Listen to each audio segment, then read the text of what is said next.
Here we are again, my friends. Welcome back to another Kohan Duels video.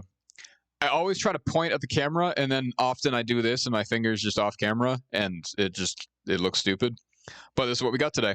Thank you all for joining me with another video. I am doing back-to-back casts right now. You'll probably see these videos a couple days apart, but sometimes you just get in the mood, and you just get the casting bug going on, and So here I am, Fluke versus Marduk. This is Game 3 from the Kohan Ascension tournament from last fall. It is 1-1. Winner of this is the winner of this match. Fluke has won every one of his matches so far. At this point in the tournament, he's either 3-0 or 4-0. He's been killing it. Marduk, I don't know. He might just be 1-0 or 2-0 at this point.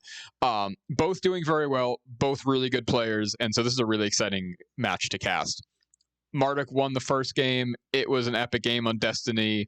Very cool to see. And then awesome last game on Cave of Fear that Fluke was able to take. So now it's Marduk's choice, and he goes to Blizzard of Ozz. We are about to jump into this game.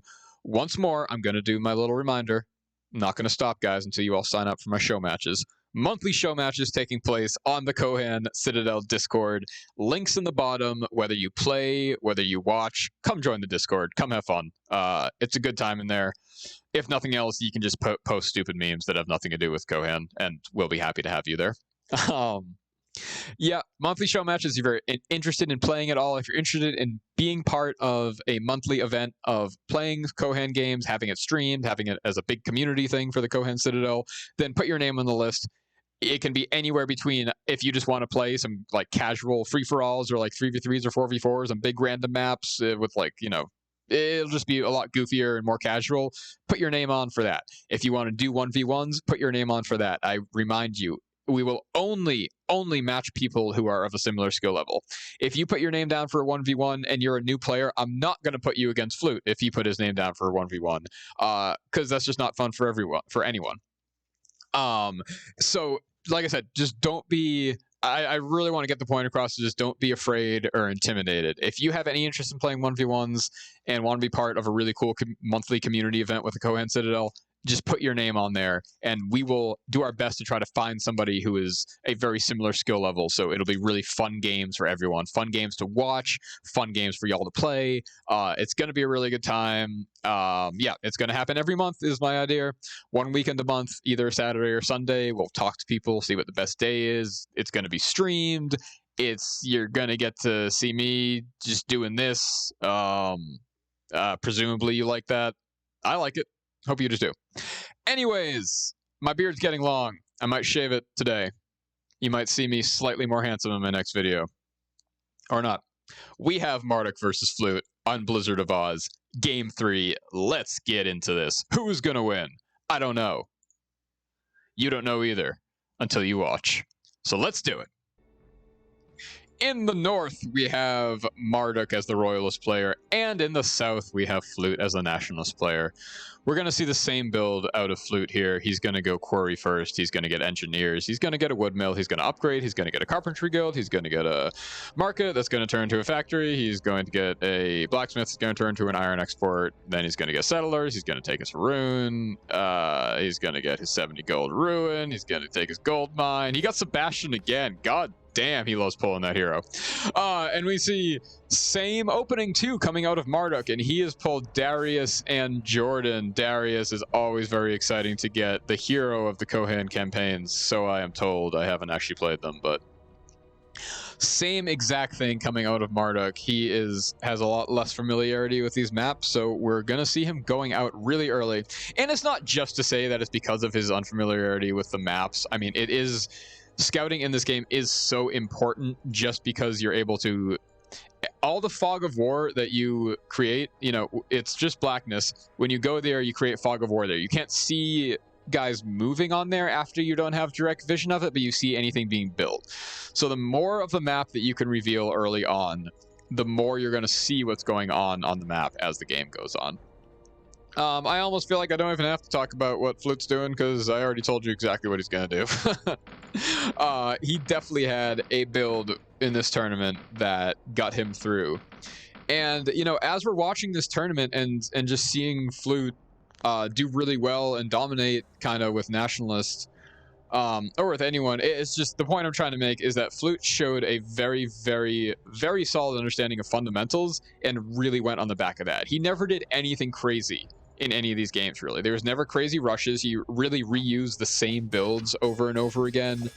And yeah, it was just really, really solid fundamentals that got him through this tournament that a lot of other players were lacking. He knew the maps, he knew the format, he knew how to macro, he knew like a great macro skills and great basic micro skills. And I think that's really a lesson to all of us who are trying to get better at this game, because Flute just put in the effort to just learn all the basics, and it's nothing crazy. Nothing that Flute did in any of these games was like a crazy high APM or crazy high skill level in any way. He just has such a solid understanding of the fundamentals of this game. And if you're trying to get better at this game, if you're like trying to get into these 1v1s or, you know, whatever way you want to play, if you're just trying to learn the game more, that is the way to do it. Kohan is, I really have to say, is not that hard of a game. It really isn't. There is definitely, as you get better at the game, like more intense like micro stuff that you will learn and more you can do with high APM and a better understanding of unit compositions and all that stuff. Like all that is there, but overall it's a fairly low APM game, you know, compared to StarCraft or other RTSs. And just having a pretty solid basic understanding of the fundamentals can get you so far. Anyways, we see exactly kind of what I thought coming out of Flute. He has not taken his bandit camp yet. Marduk is, you know, a very similar opening over here. There's pretty much, you know, not much else you really would do on this map, but get your first units up and then go and take that Indy and take the barbarian village in whatever order makes sense. So we're seeing that from both players. Oh, interesting. Very early Wind Riders coming up. He actually dipped his iron completely low for this. So he's once again, and I think we're going to see something very similar to last game, where he's making this really purposeful early tech where he's sacrificing a bit of econ that he would normally have just to get those spider layers. Very similar to Cave of Fear, we see 2 spider layers on this map, and it's just so huge if you can get both of those. And it's very paramount that you're able to get at least one of them before your opponent does. We saw last game what a big impact it had, where one player was able to get both, and the other player was not able to get any. So I really have a feeling that he's using these Wind Riders on this map very similar to how he used those Super Scouts on the last map. And, you know, he didn't have the choice of Wind Riders on the last map, so I think he's really happy to have the Haroon here to be able to do that. Either way, gets that Barbarian Village, and I think we're going to be seeing a Carpentry Guild into an Iron very shortly out of here. But before that, he actually chooses to get more Settlers. Can't say I completely blame him for that. But that's actually all his money. He is choosing to stay at a low econ here, which for Flute, who's known as more of a macro player, I actually have to say I'm a little bit surprised at. This is honestly a little bit mind-blowing. If this works, that'll be cool, but Marduk did this exact same thing last game where he tried to go after spiders with 2 short scouts. Okay, he's got the engineers coming, and so there is a higher chance that this will work this time. Because last game he did the same thing where he went in with 2 scouts and he was not able to take it. He learned his lesson though, it looks like, and these engineers are going to be coming in, and he is going to be able to take the spider lair very early. And going over here, we have Flute going for the Slan very, very early. Yeah, 7.5 minutes into the game, and we're already seeing a big lair and an Indy taken. So both of these players really, oh, so close. I wonder if he's going to be able to get it. Really, really going for, you know, going right for the throat and really vying for that map control really early on. Okay, he still has to take the spider lair down, but it looks like Flute is not paying attention to that, so I think he's going to be okay. On this map especially, getting the center is huge. Oh my god. Oh my god, he might be able to do it again.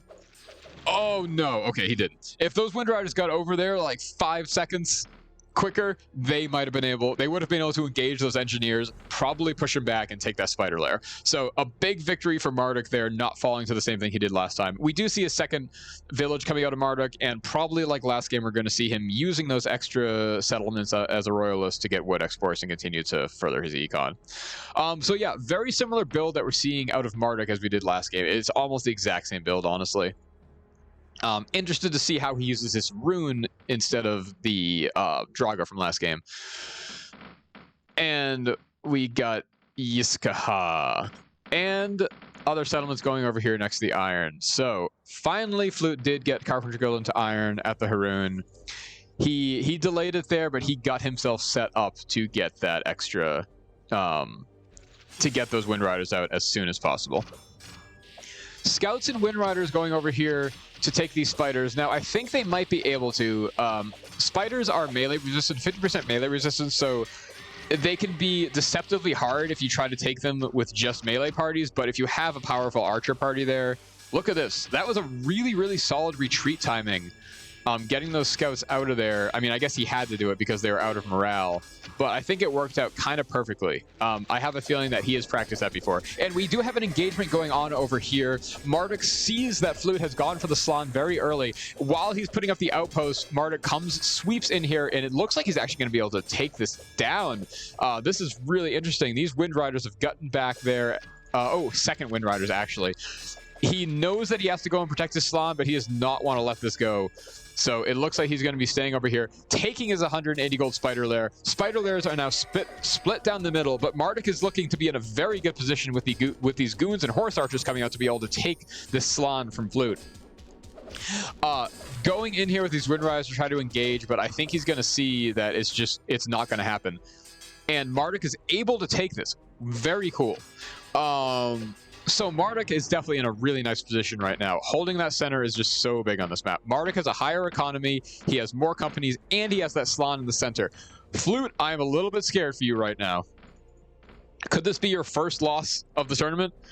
Going back there and getting iron, you dipped in the iron a really good bit to get those second Wind Riders. Knowing that the iron depositor is right there, though, Flute is going to be able to get back up to a very decent econ. And look at this, Marduk is way, way down in the wood. And these scouts are out of supply. They really need to get in there. There's a lot of time being wasted right there. I will not be surprised to see wood coming out of that settlement there, though, as well as wood coming out of here, perhaps, to be able to get his economy back to good shape. And the outpost is going down, and Marduk is sitting at plus 73. And he's playing a very good game right now. He's doing the same basic thing he did last game, just kind of learning from his mistakes from last game. Not letting Flute take that spider lair. And, really doing a better timed attack this time to be able to take a settlement. It was very similar timing to what we saw last game. Both players of the spider lair. Boogity boogity boogity boo. Flute is coming back in here. He does not want this militia to get up. That's really the huge thing here. The big timing that we're dealing with is this outpost militia getting up. And Flute has double Wind Riders, is a very scary army to be able to take this, especially against those horse archers. These guys dominate. Plus 10 archery resistance, very similar damage, and actually considerably more. So this is kind of no contest. These goons really need to come in the battle to help Marduk have any chance of keeping this. So very, very cool that we're seeing such a big battle around this Slan. Not uncommon for games on this map to go that way. The Slan is just so awesome to have. And look at this. Right as the battle is going in a way where Marduk has a slight chance, these guys are going to be coming up. Scouts go down. I don't think Flute is too sad about it. He might be. I can't pretend to know his emotions. Flute's a complex man. But I think he's okay. And as soon as these Dragoons go down, which they are going down very quickly, and Darius goes down.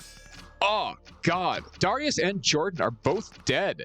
And that is horrible for our friend Marduk. I'm very surprised to see that. And that is really backbreaking right there and really game-breaking, I think. It's not saying he's out of the game in any way, but Flute just did an excellent engagement to be able to take this Slan back here. And it's kind of going to be no contest taking that back. Marduk has more settlers coming over here, and I imagine we'll see him starting to get his other iron. Plus 65 plus 54 to plus 60. Very similar econs. And Rainbringers with Maelstrom Engine coming out, especially at this point in the game, 15 minutes in, once you start to have, like, Maelstrom Engines really do their best because they do splash damage. The more you're up against, the better they do. So early in the game, when you're only fighting battles against like 2 companies, the Maelstrom Engines really aren't worth the huge investment they have to make there. Once you get to the point where armies consist of 5, 6, 7 companies, then you start to see a lot of value out of those Maelstrom Engines. So this is just going to be a super high DPS company, and he's going to be really happy to have it when the battles happen. And there's not going to be too much running around the map. You know, you have these corners, but they're not super valuable, especially compared to everything that's going on in the middle. Those 2 neutrals plus the iron just far exceeds the value of this single gold out in the corner. So it's actually fairly rare that we see the corners have much play in this map. Should also be noted that there's an ice drake next to each player. This Holy Oasis 2 gives plus... It's not a normal call to high spire. It gives like plus 10 to 15 of multiple things. It's really valuable. I honestly forget exactly what it does. It'll be like plus 6 of everything. It's huge if you were able to take out that dragon lair and take it. Marduk is sitting on a very nice army here. He's really continuing to macro up pretty well and continue to spread. He did not put this in a spot where he was able to get the iron. I think he's trying to just like spread on the outsides and kind of keep his settlements in places where they're not particularly vulnerable. Plus 72 to plus 75, very similar econs, and Flute is staging to take the middle here. This would be a time for a really impressive counterattack from Marduk, but Flute is playing it really safe and is not going to let that happen. Very, very smart. He's not just diving in there. He's getting the outpost up, so he's going to be able to take this very easily, and it's not going to be able to get jacked because he's going to have the outpost militia to help there. And doing some really nice kiting, well, not that nice kiting, but doing some kiting with these Wind Riders. Getting in there with the golems, doing what he does best. I have seen comparatively little golem being thrown around in these last couple matches, which really throws me off because I'm used to talking about golems. And without it, I just don't know what else to say. Just kidding, I have plenty to say. I am getting, double scouts coming out, and Flute is just trying to bolster his army as much as possible. Like I said, as the Nationalist player, keeping that company limit all the way up, not, doing his best to keep up with the Royalist player who is such a higher company limit, and not putting any of those company slots to waste. Wind Riders are coming in, and some really nice hits for that Maelstrom Engine, and like, look how much damage these guys have taken from that Maelstrom Engine. That is impressive as fuck. Not impressive that Marduk did anything. It's not like he had to aim the Maelstrom Engines, but just looking at how powerful they are in such a situation. Still, the Wind Riders are doing so much DPS, but look at this. Sophia, I doubt she went down. Oh, she did. Sophia got killed there, and I actually didn't see that happen. There might have been some micro that happened. I wish I had caught that. Oh, but look at this. These Wind Riders are going to retreat to try to catch these Rainbringers, and this could be really, really big if he gets this company. Maelstrom Engines cost a lot. I think they cost 30. Yes. Wow, they go down. I don't remember exactly. They cost a lot. They cost between 20 and 30 gold apiece, so it is a huge investment. Plus 2 cold height and 2 wood. So taking those down is friggin' awesome. That was a really good microplay. Now, these Wind Riders are getting caught. So it was a trade now, and it's not nearly as good. Wind Riders cost a decent bit too. But really happy to see that back and forth, and a lot of resources have now come available for Flute. He's sitting on just the library, has not started on any temple tech, is just continuing to go with the Wind Riders, is now getting super Wind Riders with those Rangers in the back, and over here Flute is going to very, very easily be able to take this Gari and is going to have a really, really solid foothold on the center of this map. I wouldn't be surprised to see him go after this iron soon. What's he going to do with it exactly? I do not know, but hell, you can just get that iron and start to pump out a couple infantry companies and just be in that much better of a position. Marduk's at plus 84. Only 5 companies, though. His military is not looking that impressive, I have to say. Short scouts, short horse archers, short engineers, and another one of these Rainbringer companies, and long goons. That's it. Meanwhile, I feel like there is a more impressive unit composition, a lot more tech, and a lot more map control coming out of Flute. So once again, the Nationalist player Flute is looking really good this game. It was looking a little dicey earlier, but dude, he might win another match. 97 to 84. Flute's economy is slightly better, but both are doing a really good job macroing. These scouts are going to go down. Marduk does not seem to be paying particular attention right now.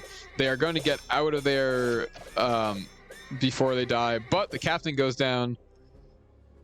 And just that little bit of harassment, you know, prompting a response out of Marduk. Flute realized it wasn't quite going to work, but he's happy with that. He's really happy to have these 2 short scout companies now to just use for poking around like that. But he has tech to back that up. He has these super wind riders. He has these 2 companies of footmen with summoner. And once again, he's playing a really great game. Getting his economy fixed with this little bit of extra cold to height there. Interested to see what he does with it, but he's hit the 3-digit mark. Meanwhile, plus 74. So, you know, 133% of the economy that Marduk has, Flute has. So that's not a bad place to be at all. And domination and map control.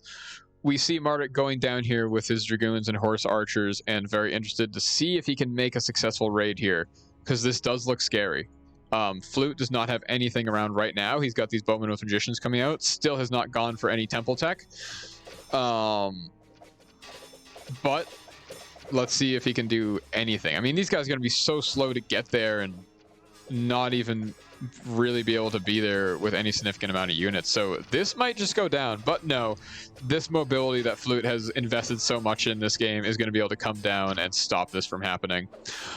These scouts are going to be at such low attack, but they're going to be high enough to get in there. The big thing is he just wanted to engage these guys. Meanwhile, as the scouts get into skirmish mode, their attack is going to slowly go back up. And these companies were a little bit haggard from that. Oh my god, Darius is getting so close to getting caught. Very weird routing going on here. But these Wind Riders are going to follow. And oh man, if those are super Wind Riders, that would have been even sexier, being able to go in the snow. But look, oh, Marduk loses sight of this for a second. That little bit of engagement there where he didn't retreat them immediately was very close to the end of Darius. And the chase will continue. Is going to be able to get him out of here. Now, he's not at super high experience, so it's not the end of the world, but it's not the beginning of a great new world either. It would suck for him if Darius went down, but it looks like he is going to be able to get back into the supply zone, get out of there. But now Flute has these guys who are able to threaten what's going on over here. Meanwhile, a big attack is coming over here with the summoners. They're going to start poking around and throwing golems, doing what Flute does best and what makes me the happiest and also the saddest. So many mixed emotions. Bowman with magician, once these guys get up, it's going to be really, really good for Flute in terms of his unit comp and his ability to just do a really straightforward infantry push. He's going to start to have that back row DPS to really be able to do stuff. And look, these engagements are really good. Throwing the golems in there, kind of throwing the footmen in one at a time, he's really able to make the Maelstrom engines just kind of waste those shots. And one Maelstrom engine completely goes down, and that's huge. And this company is actually looking very close to going down as well. Darius did not die. He's back up and doing okay, but his company is not able to do a whole lot over here. Over here, Flute is starting to get some Gari anvils with magicians, and he is starting to attack on multiple fronts. He is going to slowly make a push with these guys, start to push up here, and what is Marduk going to do about this? He is looking really, really haggard here. A lot of negative call to height going on, and the tanking of the economy has happened a bit for Flute, and whenever a player tanks their economy like that, you know they're going in for the kill. Double Rainbringer with double Maelstrom engine, so this is a lot of DPS coming here, but I have a feeling Flute is going to be able to try to do some micro to maybe get them in the back, but not really. This is actually a really good hold for Marduk right now. These goons are going to come from the back and be able to provide a little bit more front line for those Maelstrom engines. The militia is coming out. Flute has to abandon his attack on the other side, it looks like, bringing these anvils with magicians over here, but I think he's okay to do that. I think he's kind of not too unhappy about that. These engineers are just hanging out here, and look, Flute is spreading his outposts out really nicely, just continue to do this really slow push forward. The Nationalist engineers, special engineer unit for Nationalists, they have 24 movement instead of 22. They have 275 instead of 250 attack, and the biggest thing is they build at 150% the rate. So Nationalists have a real advantage with the power of their engineers. Finally getting another settlement. Flute has not been settling nearly as much as we usually see, but on this map in particular, he really hasn't had to settle. Look at all these outposts. Damn, he does not want that to go down.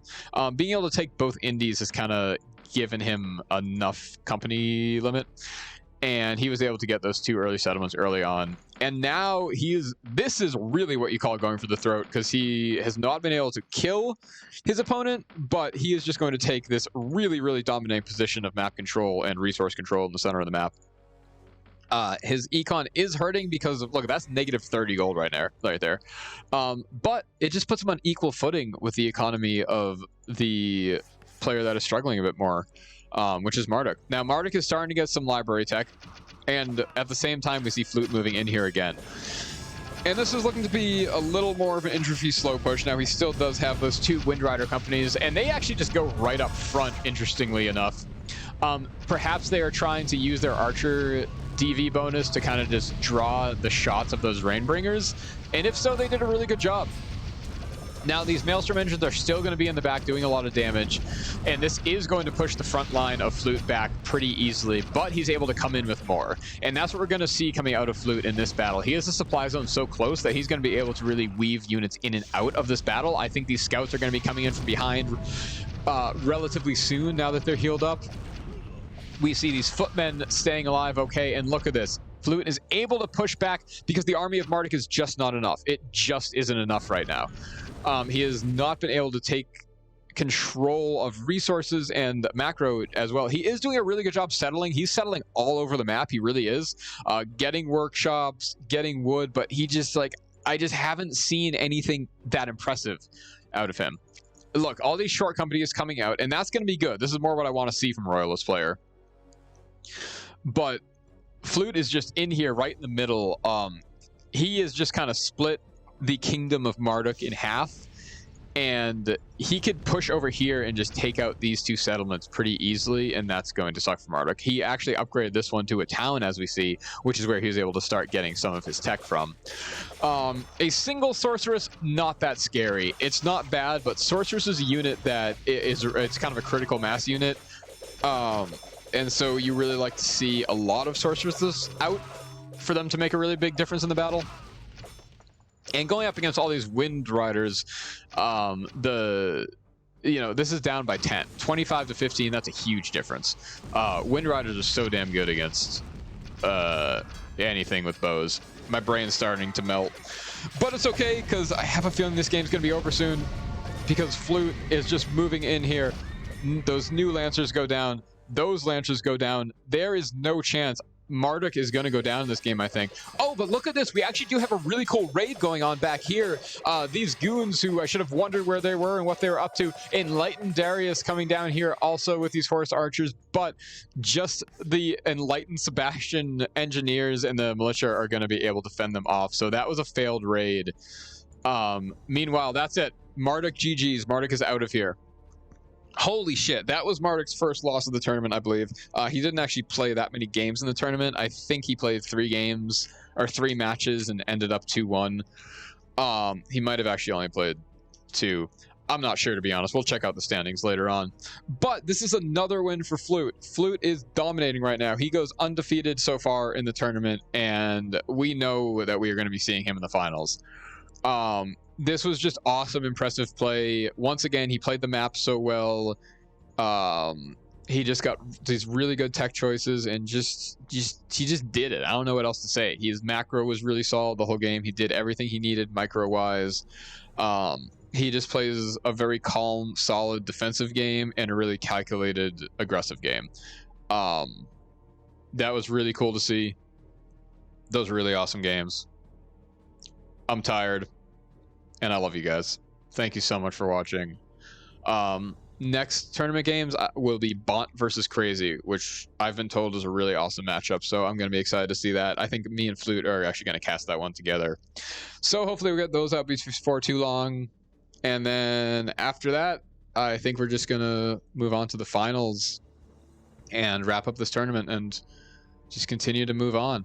Kohan Citadel is really fun right now. Love this game. Love this community. Love you guys. Peace out. Thank you.